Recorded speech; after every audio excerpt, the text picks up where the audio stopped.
Hello मित्रांनो, welcome to study revolution. आज आपण 4 ऑगस्ट 2021चा द हिंदू बघतोय आणि तोही आपल्या मातृभाषेतून म्हणजे मराठीमधून. पहिल्यांदा लेक्चरचं स्वरूप सांगतो. पहिल्यांदा आपण न्यूज डिस्कस करण्याचा प्रयत्न करतो आणि त्यानंतर जे काही महत्त्वाचे एडिटोरियल न्यूजपेपरला आलेले असतात ते आपण डिस्कस करण्याचा प्रयत्न करतो. चला तर मग स्टार्ट करूया. 4 ऑगस्ट 2021चा द हिंदू आपल्याला काय सांगतोय बघू. पहिली न्यूज डिस्कस करण्यापासून सुरुवात करूया. So let start. आपली पहिली जी न्यूज आहे, फ्रंट पेजला दोन्हीही न्यूज असू द्या, ही न्यूज असू द्या किंवा ही न्यूज असू द्या, या दोन्ही न्यूज आहेत ना, या दोन्हीही न्यूज टोटली पॉलिटिकल आहेत. पहिल्या न्यूज मध्ये आदित्यनाथ विषय सांगितले. योगी आदित्यनाथ जे यूपीचे चीफ मिनिस्टर आहेत, त्यांच्याविषयी दोन गोष्टी या न्यूजमध्ये बोलल्या जातात. पहिली तर गोष्ट, यूपीमध्ये सत्तांतर तरी पुढच्या वेळेस होणार नाही ना, अशा प्रकारची परिस्थिती निर्माण झाली आहे का? कारण गेल्या वेळेस काही दिवसांपूर्वीच यूपीचे चीफ मिनिस्टर आदित्यनाथांनी नरेंद्र मोदींची दिल्लीमध्ये बैठक झाली आपल्याला पाहाव्यास मिळाली होती. मग त्याच्यामध्ये काय ठरलं हे अजून गुपित आहे. दोघांनी पण मीडियामध्ये त्याच्याविषयी वाच्यता केली नाही. आणि दुसरी गोष्ट काय तर आता किसान आंदोलन चालू आहे, शेतकरी आंदोलन मोठ्या प्रमाणात चालू आहे आणि त्याच्यावरती भाष्य करत असताना योगी आदित्यनाथ हे म्हणतात की ते जे आंदोलन आहे ते टोटली पॉलिटिकल मोटिवेटेड आंदोलन आहे, पॉलिटिकली मोटिवेटेड आंदोलन आहे. त्यामुळं तशा प्रकारच्या आंदोलनाला आम पब्लिकचा आणि शेतकऱ्याचा, ज्याला आपण अन्नदाता म्हणतो, त्यांचा पाठिंबा मिळणार नाही, अशा प्रकारचं भाष्य त्यांनी केलेलं आपल्याला पाहाव्यास मिळतं. मग याच्यामध्ये पहिली गोष्ट आपल्याला काय बघायचं, की पॉईंट आपला काय निघू शकतो. तर पहिला, यूपीचं लोकेशन व्यवस्थित आपण बघून ठेवणं गरजेचं आहे. हा पहिला की पॉईंट. आणि दुसरा की पॉईंट काय, तर आपण फार्म ॲक्टमध्ये कोणकोणत्या तरतुदी केल्या गेल्यात याची डिटेलमध्ये इन्फॉर्मेशन घेणं कुठंतरी गरजेचं होऊन बसतं. मग आता पहिली आपण लोकेशन इथंच बघून घेऊ शकतो. त्यामुळे लोकेशन बघूया यूपीचं कशा पद्धतीनं आहे इंडियन मॅपवरती. इथं आपण इंडियन पॉलिटिकल मॅपवरती यूपीचं लोकेशन व्यवस्थितरित्या बघू शकतो. इथं आहे उत्तर प्रदेशचं लोकेशन आणि त्याला इंटरनॅशनल बाउंड्री कोणती टच करते हे जर बघायचं झालं तर ते आपण बघू शकतो. नेपाळची बाउंड्री त्याला इंटरनॅशनल बाउंड्री म्हणून टच करते, दुसऱ्या देशाची बाउंड्री म्हणून टच करते.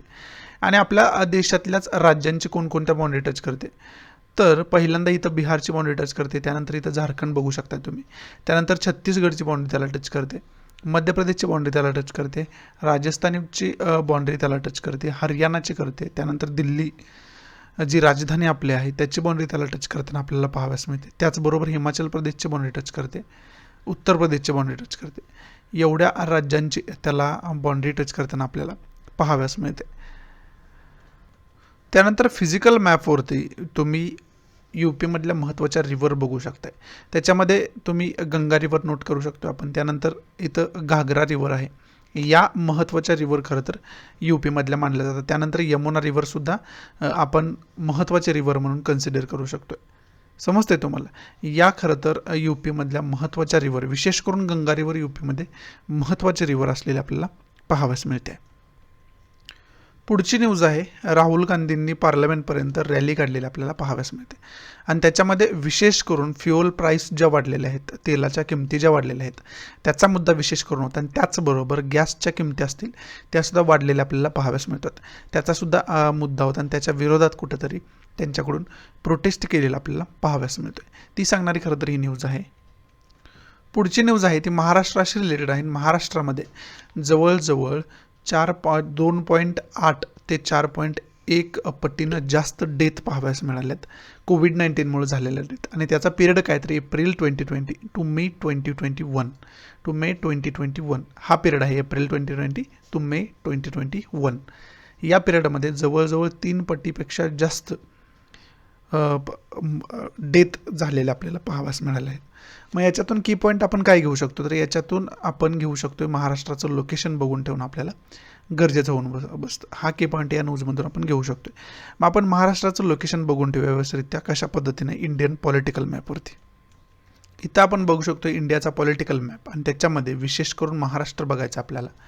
इथं आपण महाराष्ट्र बघू शकतो आणि त्याच्या शेजारील राज्यांचा जर विचार केला आपण तर त्याच्यामध्ये गोवा आहे, कर्नाटक आहे, त्यानंतर तेलंगणा आहे, त्याचबरोबर छत्तीसगड इकडे बघू शकता तुम्ही, इथं मध्य प्रदेश आहे आणि इथं गुजरात आहे. एवढ्या राज्यांची बाउंड्री महाराष्ट्राला टच करताना आपल्याला पाहाव्यास मिळते.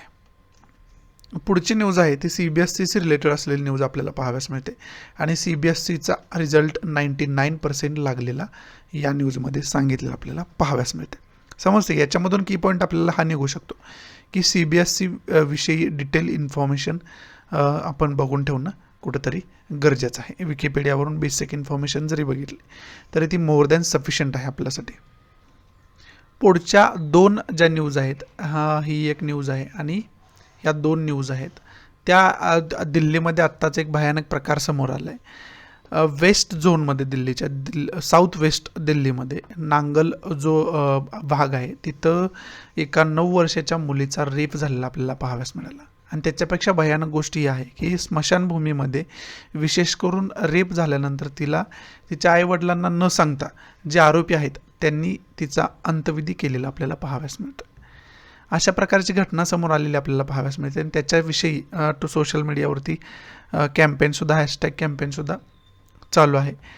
ते तुम्हाला माहितीच असेल कालच्यापासून हा प्रकार सुरू आहे. मेन स्ट्रीम मीडियामध्ये अजून ही बातमी जास्त उचलून धरली नाही, परंतु हा अशा प्रकारचा भयानक प्रकार तिथं घडलेला आपल्याला पाहाव्यास मिळतो. विशेष करून हा काही नवीन आपल्यासाठी नाही आहे. दिल्लीमध्ये असे प्रकार घडत आहेत. निर्भया प्रकरण झालं होतं, मोठ्या प्रमाणात आंदोलन झालं, तरीसुद्धा अशा प्रकारचे प्रकार थांबलेले नाही आहेत. याच्यावरती परमनंट सोल्युशन हिनियस पनिशमेंट म्हणजे यांना क्रिटिकल पनिशमेंट जोपर्यंत होत नाही ना तोपर्यंत असे प्रकार थांबणार नाहीत असं अशा प्रकारच्या न्यूजवरून आपल्याला पाहाव्यास मिळते. बाकी अजून काय बोलायचं या न्यूजवर. इथं आपण या पेजवरच्या या पहिल्या 3ही न्यूज ज्या बघतोय ना त्या 3ही न्यूज आहेत बिलशी रिलेटेड आहेत. वेगवेगळे बिल कशा पद्धतीनं पास केले जातात त्याच्याशी रिलेटेड आहेत. ही पहिल्या न्यूजमध्ये सांगितलं की 10 दिवसात ॲव्हरेजली 12 बिलं जी आहेत ती पास केली गेलेली आहेत. आणि विशेष करून तृणमूल काँग्रेसचे जे MP आहेत, member of parliament Derek O'Brien यांनी ट्विट करून सांगितलं की हे काय पापडी चाट नाही की तुम्ही ॲव्हरेजली 7 मिनिटामध्ये, म्हणजे त्यांचं मत असं आहे की ह्या प्रत्येक बिलावरती 7 मिनिटसुद्धा चर्चा झाली नाही, जी की लोकशाहीचं लक्षण आहे की जास्तीत जास्त त्याच्यावर डिबेट होणं गरजेचं आहे. परंतु एकमतानं वन साईड हे बिल पास केले जातात अशी कुठेतरी टीका यांनी केलेली आपल्याला पाहाव्यास मिळते. ट्विटरच्या माध्यमातून BJPनं यांच्याकडे अपॉलॉजीची सुद्धा मागणी केलेली आपल्याला पाहाव्यास मिळाली होती. ह्या पहिल्या न्यूजमध्ये सांगितलं. दुसऱ्या न्यूजमध्ये काय सांगितलं की इन्सॉल्वन्सी बँक्रप्सी कोड बिल जे आहे 2021 हे राज्यसभामध्ये पास केलं गेलं, परंतु त्याला मोठ्या प्रमाणात विरोधी पक्षाकडून विरोध झालेला आपल्याला पाहाव्यास मिळतोय. कारण का तर हे जे बिल आहे ते लोकांची लूट करणारं बिल आहे अशा प्रकारची टीका विरोधी पक्षाकडून होताना आपल्याला पाहाव्यास मिळाली होती. हे सांगणारं ही न्यूज आहे. आणि पुढची न्यूज आहे ती लोकसभामध्ये 2 बिलं पास केली गेली आणि ती 2 बिलं जी आहेत ती 2 बिलं आवाजी मतानं पास केली गेली. जवळजवळ त्याला 10 मिनिटसुद्धा लागली नसतील अशा प्रकारचं भाष्य करणारी ही न्यूज आहे. आणि त्याच्यामध्ये विशेष करून विरोधी पक्षाकडून त्याचासुद्धा विरोध करण्यात आलेला आपल्याला पाहाव्यास मिळतोय. त्याच्यामध्ये 2 बिलं कोणकोणते आहेत? The essential defence service bill 2021 and the tribunals reforms bill 2021 ही 2 बिलं त्याच्यामध्ये असलेले आपल्याला पाहाव्यास मिळतात. समजते म्हणजे या 3ही न्यूजमध्ये बिलासंबंधी बोललं गेलं. मग पहिला की पॉईंट आपल्याला याच्यातून काय घेऊ शकतो आपण, तर बिल पास करण्याची प्रोसिजर काय असते, ते राज्यसभेमध्ये कधी मांडलं जातं, लोकसभेमध्ये कधी मांडलं जातं, राष्ट्रपतींच्या सहमतीसाठी कधी पाठवलं जातं. ही जी प्रोसिजर आहे, घटनात्मक प्रोसिजर जी आहे ना, ती प्रोसिजर प्रत्येक बिलाची आपल्याला माहिती असणं कुठंतरी गरजेचं आहे. हा पहिला की पॉईंट आहे, बरोबर आहे.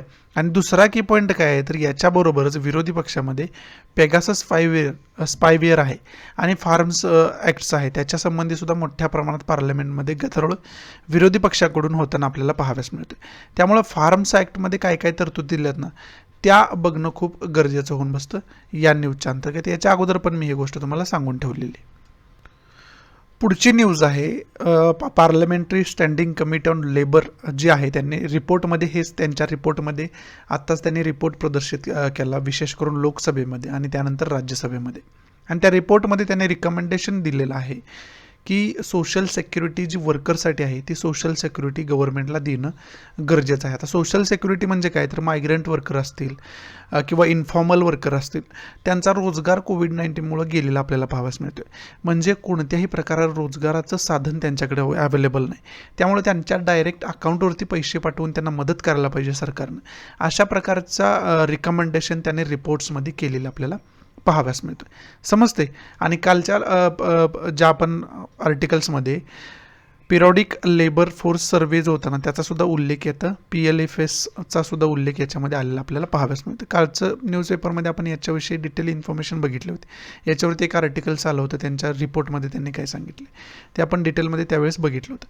मग याच्यामुळं आपण की पॉईंट या न्यूजमधून काय घेऊ शकतो, तर आता विषय एम्प्लॉयमेंटचा, याच्यामध्ये रोजगाराविषयी जास्त बोलले गेले. त्यामुळं एम्प्लॉयमेंटविषयी डिटेल इन्फॉर्मेशन आपल्याला असणं गरजेचं आहे. इंडियामधील एम्प्लॉयमेंट आणि अनएम्प्लॉयमेंटचं पर्सेंटेज काय, आकडेवारी काय, याचे डिटेल इन्फॉर्मेशन आपण काढून ठेवणं कुठंतरी गरजेचं होऊन बसतं या न्यूजच्या अंतर्गत. पुढची न्यूज आहे का स्टडीवरती बेस आहे, विशेष करून UK बेस्ड ही स्टडी आहे. The Lancet child and adolescent health म्हणून ही स्टडी पब्लिश झालेली आपल्याला पाहाव्यास मिळते. आणि त्या स्टडीमध्ये हे सांगितले की लहान मुलांमध्ये जरी कोविड-19ची लक्षणं आढळली तर ती मॅक्झिमम 6 दिवसामध्ये ॲटोमॅटिक ठीक होताना आपल्याला पाहाव्यास मिळतं आहे, असं या स्टडीमध्ये सांगण्याचा प्रयत्न केलेला आपल्याला पाहाव्यास मिळतो आहे. पुढची न्यूज आहे ती इराणशी रिलेटेड असलेली न्यूज असलेली आपल्याला पाहाव्यास मिळते. आणि इब्राहिम रईसी यांना ऑफिशियली इराणचे प्रेसिडेंट म्हणून त्यांना किताब मिळालेला आपल्याला पाहाव्यास मिळते. म्हणजे ऑफिशियली जाहीर झालं की आत्ता इराणचे जे प्रेसिडेंट आहेत ते इब्राहिम रईसी असतील, असं आपल्याला या न्यूजमध्ये सांगण्याचा प्रयत्न केला आहे. आणि त्याचबरोबर यांनी यावेळेस सांगितलं की न्यूक्लिअर डीलमध्ये कोणत्याही प्रकारचं कॉम्प्रोमायझेशन केलं जाणार नाही, अशा प्रकारचं वक्तव्य यांच्याकडून या ऑकेजनवरती निघालेलं आपल्याला पाहाव्यास मिळतं. मग याच्यातून आपल्याला पहिला की पॉईंट घ्यायचा आहे, इराण इंडिया रिलेशनशिप कशा पद्धतीचं आहे याची डिटेल इन्फॉर्मेशन आपल्याला असणं कुठेतरी गरजेचं आहे या न्यूजच्या अंतर्गत. आणि दुसरा की पॉईंट आपल्याला काय घ्यायचं आहे, तर इराणचं लोकेशन कशा पद्धतीचं आहे, इंडियापासून लोकेशन इराणचं कुठं आहे हे लोकेशन बघून ठेवणं गरजेचं आहे.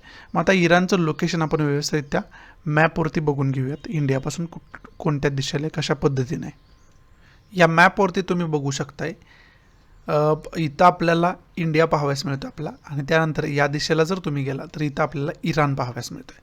आणि इराणच्या शेजारील कंट्रींचा जर विचार केला तर त्याच्यामध्ये पाकिस्तान आहे, अफगाणिस्तान आहे, तुर्कमेनिस्तान आहे, त्यानंतर इथं अझरबैजानवरती ठिकाण आपल्याला दिसतं, त्यानंतर इकडे इराक आहे, आणि त्यानंतर इथं वर जर बघितलं तर इथं तुर्की असलेली आपल्याला पाहाव्यास मिळते. तुर्की ही कंट्री असलेली पाहाव्यास मिळते. आणि इकडं सौदी अरेबिया आहे, इकडं ओमान आहे, इथं युनायटेड अरब अमिरात आहे, UAE ज्याला आपण म्हणतो, इकडे यमन आपल्याला पाहाव्यास मिळते, इथं पर्शियन गुल्फ आहे. समजते तुम्हाला हे लोकेशन इंडियापासून कशा पद्धतीनं इराणचं हे आपण व्यवस्थितरित्या इथं बघण्याचा प्रयत्न केला. पुढची न्यूज आहे ती अफगाणिस्तानशी रिलेटेड असलेली न्यूज आहे. त्याच्यामध्ये युनायटेड नेशननं चिंता व्यक्त केलेली आहे अफगाणिस्तानमध्ये जे इंटरनल काय चालू आहे त्याच्याविषयी. तिथं खरं तर काय चालू आहे तर अफगाणिस्तान आर्मी आणि तालिबान यांच्यामध्ये मोठ्या प्रमाणात युद्धजन्य परिस्थिती तिथं निर्माण झालेली आहे.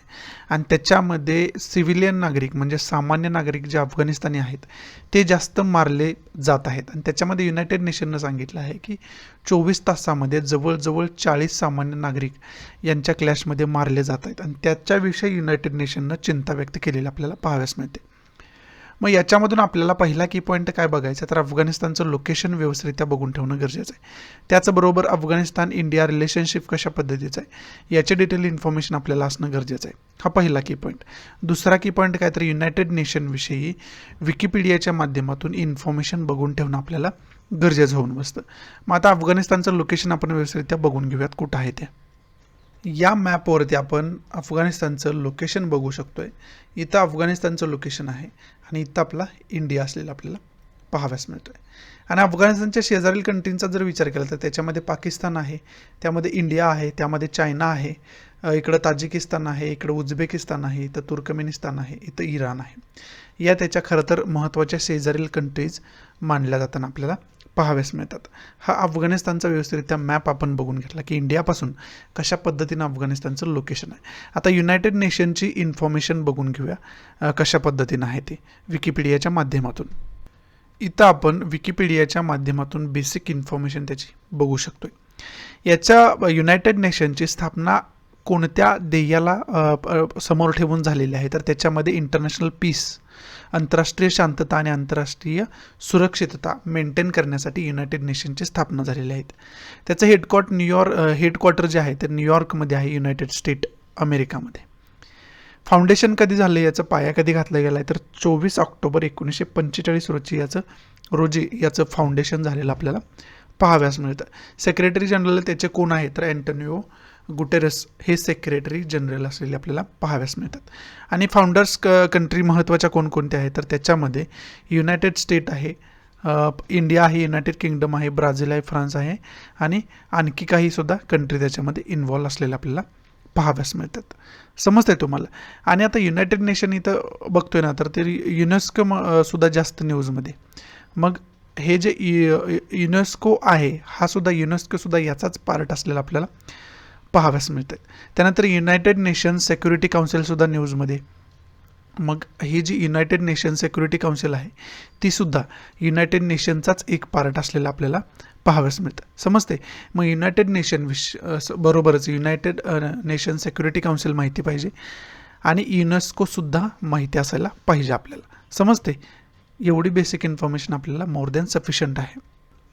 पुढची न्यूज आहे ती इस्रायल पॅलेस्टाईन कॉन्फ्लिक्टविषयी भाष्य करणारी न्यूज असलेली आपल्याला पाहाव्यास मिळते. ही जी न्यूज आपल्याला पाहाव्यास मिळते विशेष करून इस्रायलमध्ये वारंवार इस्रायल पॅलेस्टाईन कॉन्फ्लिक्ट आपल्याला वारंवार तिथं पाहाव्यास मिळत असतो. आणि त्याच्यामध्ये आता कुठंतरी जे इस्रायली सुप्रीम कोर्ट आहे ते सुप्रीम कोर्ट मध्यस्थी करताना आपल्याला पाहाव्यास मिळते आणि त्याच्यामध्ये काहीतरी कॉम्प्रोमाइज करायला पाहिजे असं कुठंतरी सुप्रीम कोर्टाकडून वर्डिक्ट दिलेलं आपल्याला पाहाव्यास मिळते. विशेष करून हा एरिया जो आहे तो ईस्ट जेरुसलेम जो शेख जर्रा जे टाऊन आहे त्याच्याविषयी याच्यामध्ये बोललं जात असताना आपल्याला पाहाव्यास मिळतं. समजते. त्याच्यासाठी हा एरिया आपल्याला खरं तर माहिती असणं गरजेचं आहे आणि विशेष करून मॅपवरती इस्रायलचं लोकेशन बघणं हा पहिल्यांदा आपला की पॉईंट आहे पहिला. आणि दुसरा की पॉईंट काय तर इस्रायल इंडियाचं रिलेशनशिप कशा पद्धतीचं आहे ते रिलेशनशिप आपण बघून ठेवणं इंटरनॅशनल रिलेशनच्या दृष्टीतून महत्त्वाचं होऊन बसतं. मग आता आपण इस्रायलचं लोकेशन व्यवस्थितरित्या बघून घेऊया इंडियापासून कोणत्या दिशेला आहे, कुठं आहे, कसं आहे. ह्या मॅपवरती आपण बघू शकतोय. इथं जर आपण बघितलं तर इथं आपला इंडिया आहे आणि या साईडला तुम्ही गेला तर तुम्हाला या ठिकाणी इस्रायल पाहाव्यास मिळतो. हा जो एरिया आहे तो इस्रायलचा एरिया मानला जातो. म्हणजे ही कंट्री आपल्याला इस्रायल कंट्री म्हणून पाहाव्यास मिळतो आणि त्याच्यामध्येच पॅलेस्टाईन इस्रायल या दोघांचा वाद असलेला आपल्याला पाहाव्यास मिळतो. आणि याच्यावरती मी वेगळं लेक्चरसुद्धा बनवलं आहे की पॅलेस्टाईन इस्रायलचा वाद नेमका कशावरून चालू आहे, त्याची हिस्ट्री काय, याची डिटेल इन्फॉर्मेशन सांगणार मी व्हिडिओ ऑलरेडी बनवून ठेवलेला आहे. जर ते तुम्ही बघितलं नसेल तर ते बघून घ्या. म्हणजे एकाच ठिकाणी तुम्हाला total information Israel Palestine conflict नेमका काय आहे त्याची हिस्ट्री जाणून घ्यायला मदत होईल. इथं आपल्या न्यूज समाप्त होत आहेत. आता आपण आर्टिकल डिस्कस करण्यास सुरुवात करूया. नेमकी आजची महत्त्वाचे आर्टिकल्स कोणकोणते आहेत ती आपण खरं तर डिस्कस करण्यास सुरुवात करूया. आपलं जे पहिलं आर्टिकल आहे ते विशेष करून पॉवर्टीवरती भाष्य करणारं आर्टिकल असलेलं पाहाव्यास मिळते. पॉवर्टी म्हणजे गरिबीवरती भाष्य करणारं आर्टिकल असलेलं आपल्याला पाहाव्यास मिळते. मग त्याच्यामध्ये विशेष करून PLFSचा जो रिपोर्ट आला होता पिरियॉडिक लेबर फोर्स सर्व्हे, कालच आपण याच्यावरती आर्टिकल डिटेलमध्ये बघितलं होतं. आणि पुन्हा एकदा त्याच्यामधला जो पॉवर्टी सब्जेक्ट आहे ना त्याच्यावरती भाष्य करणारा आर्टिकल आलेला आपल्याला पाहाव्यास मिळतं आणि त्याचा डेटा जो आहे तो आपल्यासाठी महत्त्वाचा सुद्धा असलेला आपल्याला पाहाव्यास मिळते. त्यामुळं व्यवस्थितरित्या मी हे आर्टिकल जे आहे ना तुम्हाला समजावायचा प्रयत्न करतो. पहिल्यांदा त्याच्यामध्ये कोणकोणत्या महत्त्वाच्या ज्या कमिटीज आहेत किंवा सर्वेज आहेत त्याचा उल्लेख आला हे तुम्हाला पहिल्यांदा मी सांगतो. पहिलं तर याच्यामध्ये कन्झम्पशन एक्सपेंडिचर सर्वे जा जो डेटा आहे ना तो डेटा गव्हर्नमेंटनं 2011-12 पासून आजपर्यंत प्रदर्शित केलेला नाही त्याच्यावरती बोललं गेलं आहे. त्यानंतर नॅशनल सॅम्पल सर्वे जो आहे नॅशनल सॅम्पल सर्वे ऑफिस जे आहे त्यांनीसुद्धा डेटा पब्लिश केला नाही आत्तापर्यंत असं याच्यामध्ये सांगितलेलं आपल्याला पाहाव्यास मिळते. आणि त्यानंतर आपल्याला मग आत्ता जो डेटा आलेला आहे पिरियॉडिक लेबर फोर्स सर्वे चा जो डेटा आत्ता आलेला आहे त्याच्याविषयी भाष्य केलेलं आपल्याला पाहाव्यास मिळते आणि त्याच्यामध्ये विशेष करून सातत्यानं जी पॉवर्टी आहे ती वाढत गेलेली आहे असं कुठंतरी त्या डेटाच्या अंतर्गत आपल्याला प्रतीत होतंय असं या आर्टिकलमध्ये सांगण्याचा प्रयत्न केला आहे. मग त्याच्यामध्ये टोटल आर्टिकल जे डिपेंड आहे ते या टेबलवरती डिपेंड आहे. हा टेबल समजला म्हणजे टोटल आर्टिकल समजलं असा त्याचा अर्थ होतो. मग टेबलमधून तुम्हाला टेबलच्या माध्यमातून या आर्टिकलमध्ये काय काय सांगितले हे तुम्हाला सांगण्याचा प्रयत्न करतो. त्याच्यासाठी आपल्याला झूम करून तो टेबल खरं तर बघण्याची गरज आहे. हा जर टेबलमधली तुम्ही आकडेवारी जर बघितली तर ती आकडेवारी आपल्याला ही सांगते. पहिल्यांदा याच्यामध्ये रिलेटिव्ह अँड ॲब्सोल्यूट पॉवर्टी रोज, परंतु याच्यामध्ये दोन महत्त्वाच्या गोष्टी पण जास्त आलेल्या आहेत. त्याच्यामध्ये लकडवाला कमिटीचा उल्लेख आला आणि तेंडुलकर कमिटीचा उल्लेख आला आहे. हे सुद्धा लक्षात राहू द्या. लकडवाला कमिटी पॉवर्टी लाईनशी रिलेटेड होती आणि तेंडुलकर कमिटी जी होती ती सुद्धा पॉवर्टी लाईनशी रिलेटेड कमिटी होती. आणि त्यानंतर याच्यामध्ये काय सांगितले की 2004-05 किंवा 11-12चा उल्लेख जर केला आपण तर 2011-12पर्यंत काय होतं तर 2011-12पर्यंत नॅशनल सॅम्पल सर्वेकडून डेटा पब्लिश केला जात होता आणि हे ऑथोराइज्ड डेटा होता, गव्हर्नमेंटकडून पब्लिश केला जाणारा डेटा होता नॅशनल सॅम्पल सर्वे. आणि तेच इथं सांगितलं की 2011-12 पासून गव्हर्नमेंटकडून पॉवर्टी संबंधात डेटा असू द्या तो डेटा पब्लिशच केला गेला नाही. त्यामुळे आपल्याला नेमकी इंडियामध्ये पॉवर्टी किती प्रमाणात हे कळणं शक्यच नाही. बरोबर आहे.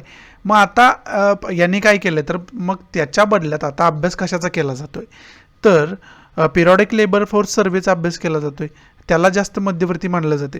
मग आता इथं कंपॅरिझन कोणाचं केलंय तर नॅशनल सॅम्पल सर्वे 2012मध्ये जो डेटा त्यांनी कंडक्ट केला होता तो डेटा आणि आता जो पिरियॉडिक लेबर फोर्स सर्वे आहे त्याचा डेटा त्याचं कंपॅरिझन केले आणि त्या कंपॅरिझनमधून आपल्याला कळू शकते की पॉवर्टी वाढत गेली की कमी होत गेली. मग आता पॉवर्टी हेड काउंट रेशो आहे म्हणजे रुरल एरियामध्ये किती % पॉवर्टी आणि अर्बन एरियामध्ये किती % पॉवर्टी होती.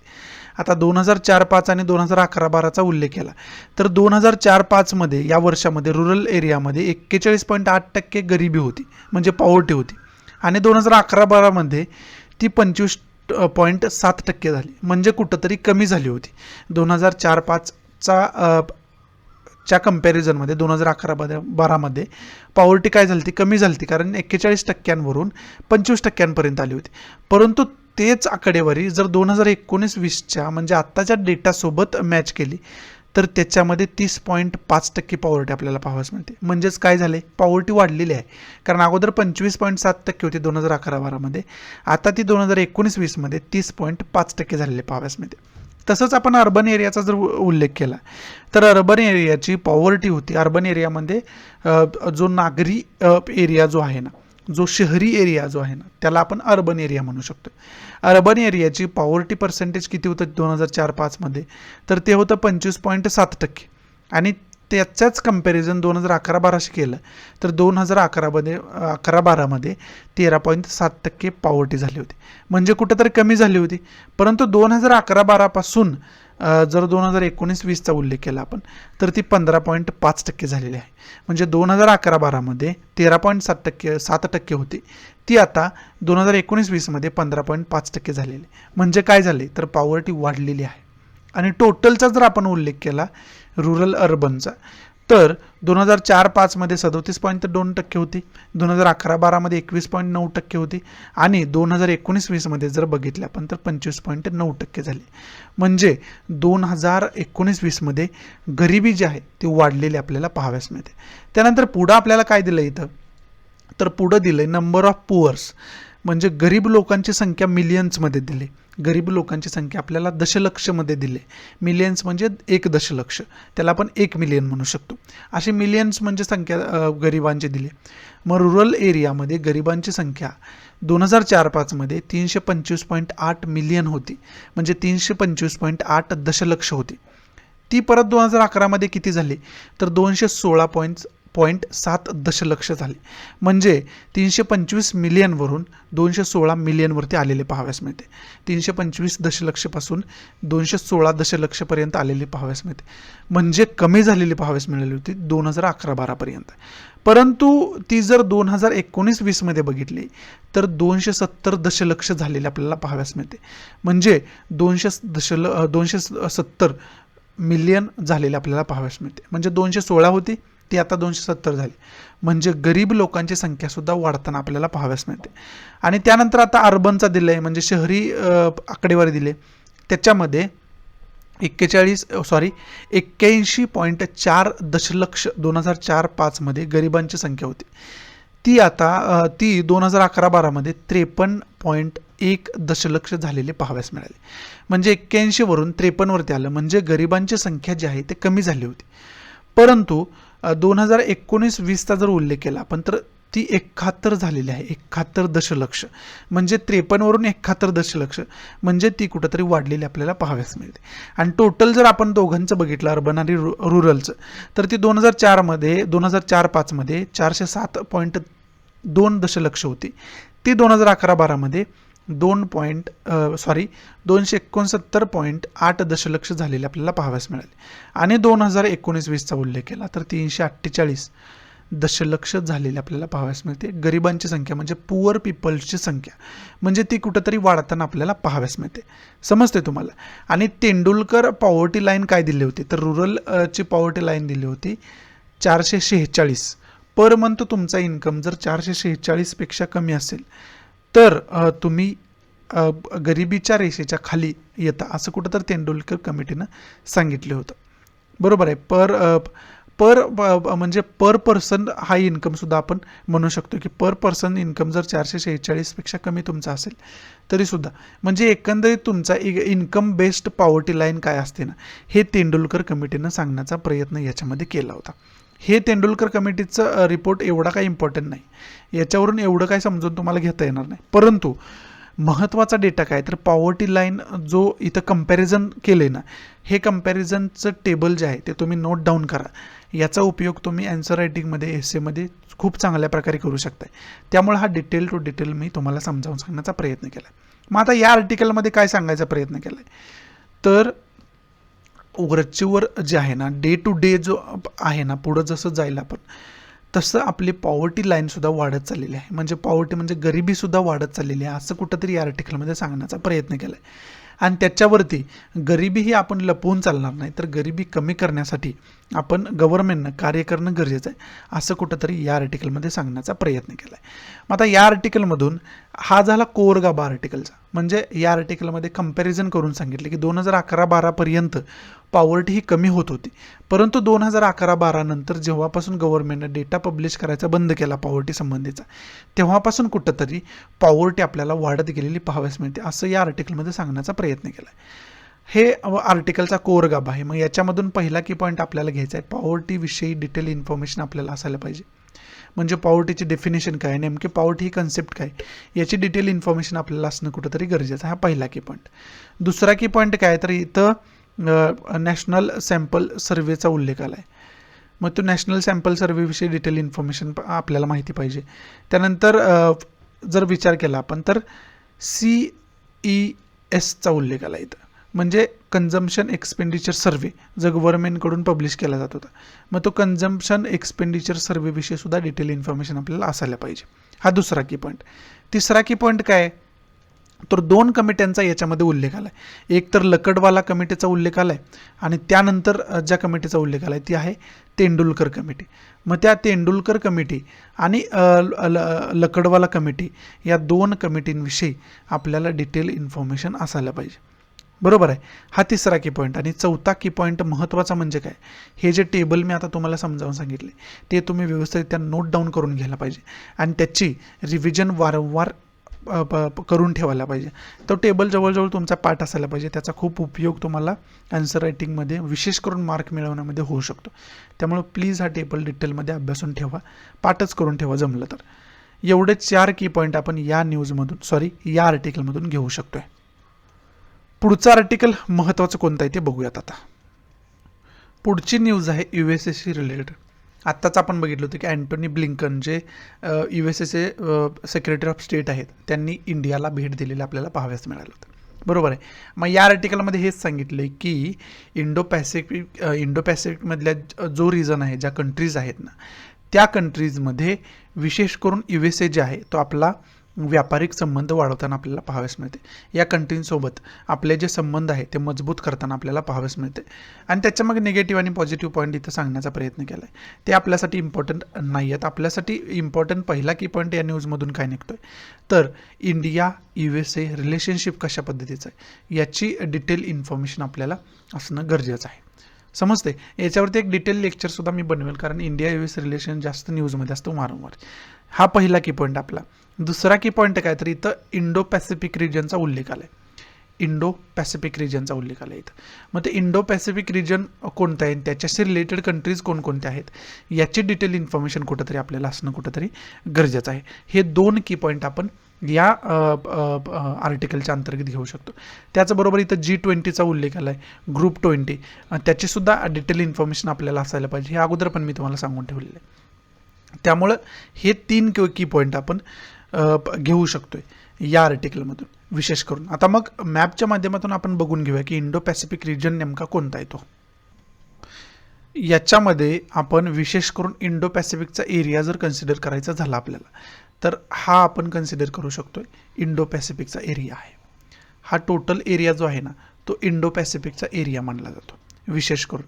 मग त्याच्यामध्ये आता USA इंटरेस्टेड असलेलं आपल्याला पाहावयास मिळते विशेष करून या इंडो पॅसिफिक एरियामध्ये. मग आता इंडो पॅसिफिक एरियामध्ये ह्या ज्या कंट्री येतात ना इंडो पॅसिफिक एरियामध्ये त्या कंट्रीजसोबत USA जे आहे तो आपले संबंध सुधारताना आपल्याला पाहावयास मिळते. मग त्याच्यामध्ये आपण इंडिया बघू शकतो, इथं म्यानमार आहे, थायलंड आहे, व्हिएतनाम आहे, फिलिपाईन्स आहे, इथं इंडोनेशिया आहे, इथं मलेशिया आहे, पापुआ न्यू गिनी आहे. त्याचबरोबर ऑस्ट्रेलियासुद्धा याच्यामध्ये डॉमिनन्स ऑस्ट्रेलियासुद्धा असलेला आपल्याला पाहाव्यास मिळते. आणि त्याच्यासाठी मग इकडं जर आपण गेलो तर इथं मदागास्कर आपल्याला पाहाव्यास मिळते. समजते तुम्हाला.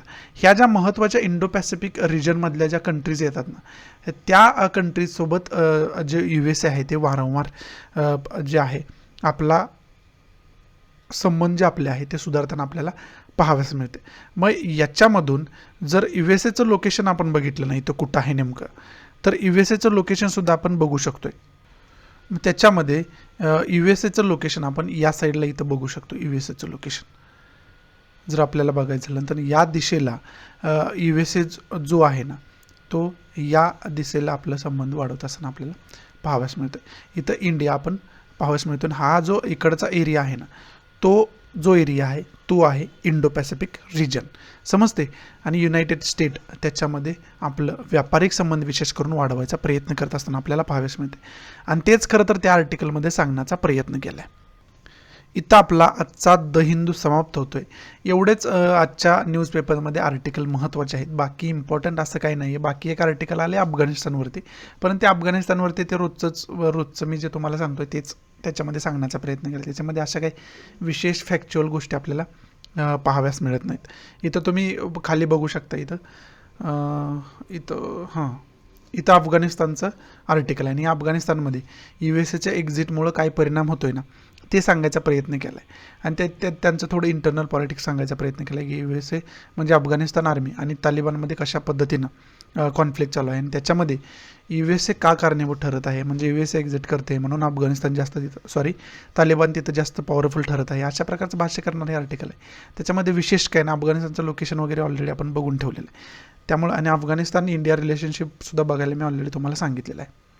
हे सांगतं ते आर्टिकल. आणि हे जे आर्टिकल आहे ना ते आर्टिकल बिहारची जी एज्युकेशन सिस्टम आहे त्यामध्ये महिलांना जे काही रिझर्वेशन आहे त्याचबरोबर त्याच्यामध्ये ट्रान्सजेंडरला सुद्धा रिझर्वेशन द्यायला पाहिजे अशा प्रकारचं भाष्य करणारं हे आर्टिकल आहे. त्याच्यामध्ये विशेष काही नाही. विशेष करून हे मध्यवर्ती कशाला ठेवतं तर रिझर्वेशनला मध्यवर्ती ठेवणारं हे आर्टिकल आहे.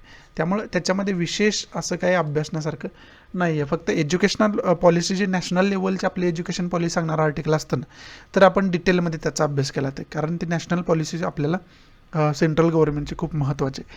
त्यामुळे त्याचा उहापोहा करणारा आर्टिकल असतं तर ते आपण बघितलं असतं. परंतु नॅशनल एज्युकेशन पॉलिसी आणि हे आपण बघितलं तर त्याच्यामध्ये तुम्ही कन्फ्यूज होऊन जाल नेमके पॉईंट कशातले कुठं घ्यायचे ते.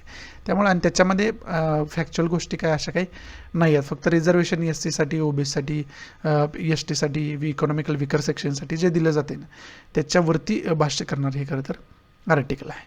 आणि हे जे आर्टिकल आहे ते वॅक्सिनेशनशी रिलेटेड आहे. आणि वॅक्सिनेशनची म्हणजे काय तर कोविड-19चा जो पॉझिटिव्ह आणि निगेटिव्ह फोरकास्टिंग रेट आहे, म्हणजे आता आपण वारंवार आताच न्यूज होती महाराष्ट्र गव्हर्नमेंटचे रिलेटेड, महाराष्ट्र गव्हर्नमेंटचे ज्या डेथ कोविड-19चे झालेत ना, त्या 4 पटीनं जास्त आकडेवारी त्याची निघालेली आहे. म्हणजे मग स्टेट गव्हर्नमेंट जे आहे ना, जी आकडेवारी प्रदर्शित करते, मग त्याच्यामध्ये जी फोरकास्टिंग आहे ना, त्यामध्ये काय लूप होल आहेत हे सांगण्याचा या आर्टिकलमध्ये प्रयत्न केला. मग त्याच्यामध्ये काय लूप होल असू शकतात, त्यामुळे तुमची आकडेवारी वारंवार चुकीची येते, की कोविड-19मुळे किती डेथ झाल्या, कोविड-19चे किती पॉझिटिव्ह पेशंट आहेत, याची जी चुकीची आकडेवारी प्रदर्शित होते ना, त्याला कारण काय आहे, त्या फोरकास्टिंगमध्ये काय लूप होल असू शकतात, याचा उहापोह करणारे आर्टिकल आहे. बाकी याच्यामध्ये विशेष असं काय दिलेलं या आर्टिकलमध्ये नाही. त्यामुळं आजचं डिस्कशन मी इथंच समाप्त करतोय. आज न्यूज पण एवढ्या काही महत्त्वाच्या नव्हत्या, आर्टिकल जेवढे महत्त्वाचे होते तेवढे तुम्हाला मी सांगायचा प्रयत्न केला. त्यामुळे आजचं डिस्कशन छोटंच होतं पण इम्पॉर्टंट आहे. या नोटवरती मी आजचं डिस्कशन समाप्त करतोय. आशा आहे की मी तुम्हाला चांगल्या पद्धतीनं आजचा द हिंदू आपल्या मातृभाषेतून म्हणजे मराठीमधून सांगू शकलो असेल. जर आवडत असेल तर प्लीज लाईक करा, नसेल तर डिसलाईक करा. आणि डिसलाईक का केलं हे कमेंट बॉक्समध्ये नक्की सांगा, जेणेकरून तुमच्या इन्स्ट्रक्शननुसार त्याच्यामध्ये मी इम्प्रोव्हायझेशन करू शकेन. आणि प्लीज जास्तीत जास्त आपल्या मराठी विद्यार्थ्यांना शेअर करा, जेणेकरून सर्व मराठी विद्यार्थ्यांना याचा फायदा होऊ शकेल. सो या नोटवरती मी तुमची रजा घेतो. Thanks for watching. भेटूया आपण उद्याच्या नवीन द हिंदूच्या लेक्चरमध्ये. तोपर्यंत गुड बाय, टेक केअर, जय हिंद.